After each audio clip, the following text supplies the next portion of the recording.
Samuel knelt in the dark forest, hands trembling, tears mixing with rain on his face. He was a pastor who loved God with everything in him.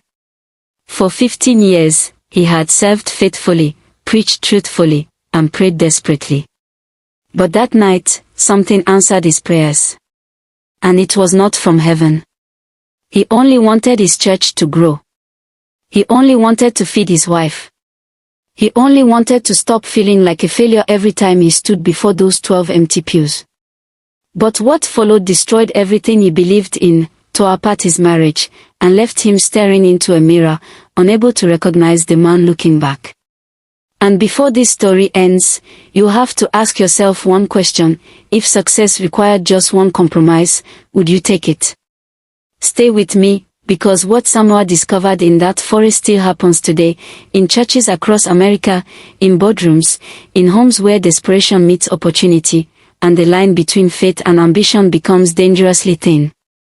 Before we dive deeper, let us know in the comments where you're watching from. We'd love to hear from you, and if you're new here, click on the subscribe button so you never miss any of our upcoming videos.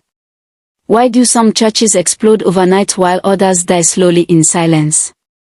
Why do some prayers seem powerful, moving mountains, healing bodies, changing lives, and others feel like they never leave the ceiling, just echoing in empty sanctuaries? And what happens when a man of God becomes tired of waiting, tired of watching his wife sell her grandmother's jewelry to pay the church mortgage, tired of seeing his congregation members leave for mega churches with better worship bands and coffee bars? This is not a story about unbelief. Samuel believed. He fasted. He prayed through nights until his knees ached and his voice went hoarse.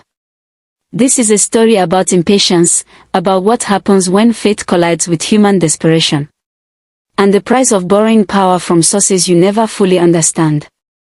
Samuel and Rebecca married when they were 23 years old.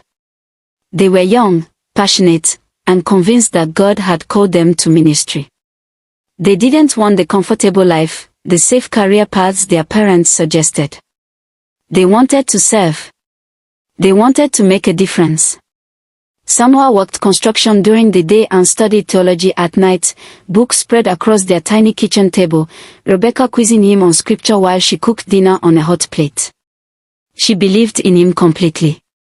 When he finally got his pastoral license and they planted Cornerstone Community Church in a rented storefront in Ohio, she was the first person in the pews, leading worship with just an old keyboard and her voice. They sacrificed everything. Rebecca worked double shifts as a nurse, coming home exhausted but never